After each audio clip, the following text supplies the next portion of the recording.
Voter പട്ടികയിൽ ക്രമക്കേടുണ്ട്, voter പട്ടിക സമയത്ത് കിട്ടുന്നില്ല, വാർഡ് വിഭജനത്തിൽ തന്നെ പരാതിയുണ്ട്, തെരഞ്ഞെടുപ്പ് അട്ടിമറിക്കാനുള്ള എല്ലാ നീക്കങ്ങളും നടക്കുന്നുണ്ട്. പക്ഷെ അതിനെയൊക്കെ ഞങ്ങൾ അതിജീവിക്കും.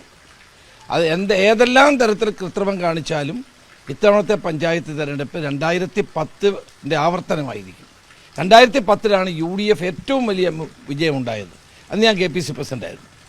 ആ വിജയം തന്നെ ഇത്തവണയും ഉണ്ടാകും. കാരണം ജനങ്ങൾ ഈ സർക്കാരിനെ മടുത്തിരിക്കുന്നു. ജനങ്ങൾ ആഗ്രഹിക്കുന്ന ഒരു സർക്കാർ പോകണമെന്ന്.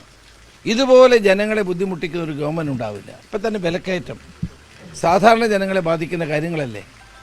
വിലക്കയറ്റം, തൊഴിലില്ലായ്മ, ജനങ്ങൾ അനുഭവിക്കുന്ന പ്രയാസങ്ങൾ, ഓരോ ദിവസവും ദുരിതങ്ങൾ വർദ്ധിക്കുകയല്ലേ. ആ ദുരിതത്തിൽ നിന്നൊരു മോചനം വേണ്ടേ നമുക്ക്? ഈ ദുരിതങ്ങളിൽ നിന്ന് കേരളത്തിനൊരു മോചനം വേണ്ടേ? ജനങ്ങൾക്കൊരു മോചനം വേണ്ടേ? അതാണ് ജനങ്ങൾ UDFനെ പിന്തുണയ്ക്കുന്നതിൻ്റെ കാരണം. മാറ്റം അനിവാര്യമാണ്. ആ മാറ്റം ഉണ്ടാകും, ഒരു സംശയവും വേണ്ട.